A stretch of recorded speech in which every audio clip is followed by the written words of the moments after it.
Noi oggi vogliamo fare una proposta concreta per il rilancio del Paese, per la crescita e lo sviluppo. Una proposta, più proposte concrete per il governo che verrà. Una in particolare è la prevenzione, cioè un piano di messa in sicurezza del Paese dal punto di vista idraulico, dal punto di vista sismico. Avviare un progetto di messa in sicurezza del territorio rappresenta anche un'occasione per il rilancio dell'economia.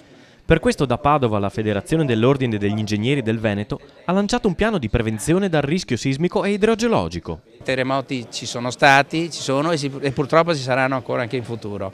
Parliamo della salvaguardia della vita umana e dunque la politica della prevenzione non può essere gestita come è stata fatta fino ad oggi. Un piano nazionale per la messa in sicurezza delle abitazioni e del territorio dal rischio sismico e idrogeologico.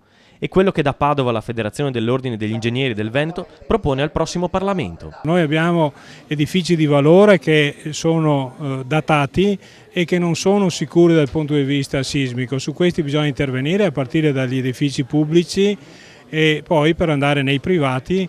Noi crediamo che la leva della defiscalizzazione, che ha dato dei buoni frutti nel piano energetico, possa essere importante anche per la messa in sicurezza dal punto di vista sismico. Non solo terremoto, il Veneto è anche a rischio idrogeologico. Eppure sarebbe bastato poco per scongiurare le inondazioni degli ultimi anni. La manutenzione è fondamentale, stiamo parlando di manutenzione dalle cose più semplici, vale a dire dal mantenere puliti i canali, anche i più piccoli, alla capacità di garantire un adeguato comportamento alle azioni idrauliche da parte degli argini, dei fiumi. Quello che è capitato nel 2010 a Casalserugo, Bovolenta e quelle zone è sintomatico, nel senso che